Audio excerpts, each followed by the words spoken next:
Hey. What's up, man? Conrad. Good to finally meet you, Conrad. This is Brad, by the way, my little bro. Hey, man.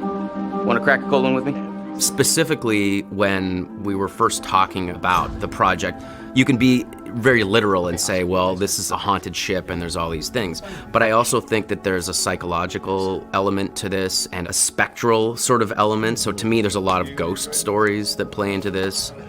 I found that each character, their fears and their horrors are manifested in their own way. So there's things where it's a very spooky ghost thing. There's also zombie-ish style horror elements. So to me, it picks a lot of great imagery from like very specific horror films and sort of combines it all. So there's a lot of influence, I think, which is cool. Maybe I never heard about such cool ghost stories. They're not cool ghost stories. Not like for fun. People drown in these waters and you have to respect their resting place. Damn straight. Brad, you got a fun ghost story, right?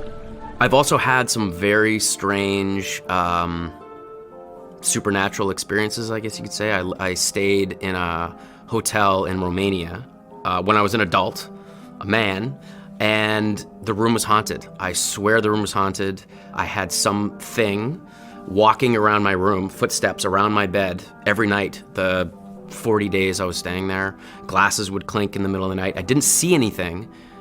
I just heard things and I felt something. There was a presence in my room every night, and it was one of the scariest things I've ever gone through. And I also went down to the reception and asked, you know, do you guys ever get complaints? And they're like, oh, complaints about what? The food, the service? And I was like, no, just strange things happening in the hotel. And there was a moment of silence, and the person at reception said, we're not supposed to talk about that. And that was the end of it. So it was very scary. So gross. Horrible. Hey-o. You have me going. Pretty cool. I didn't actually know that much about the myth that the game is based on until I heard the title of the game and I looked it up and I started reading about it. And it's fascinating. Look at this.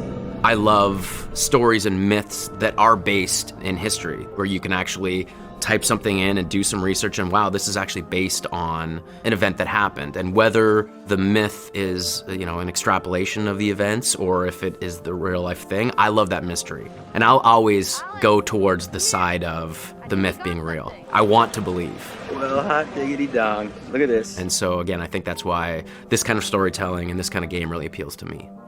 We should all turn in. There's some weather heading our way. No, because according to standard vessel regulation, we're all required one more beer before hitting the hay. Uh-huh. Where'd you read that? The internet. Oh, so you found a website that tells you to drink beer under every circumstance. I'm just following orders, ma'am.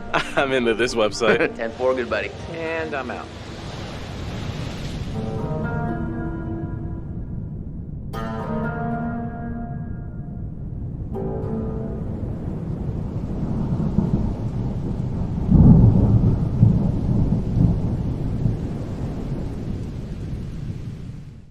For the players.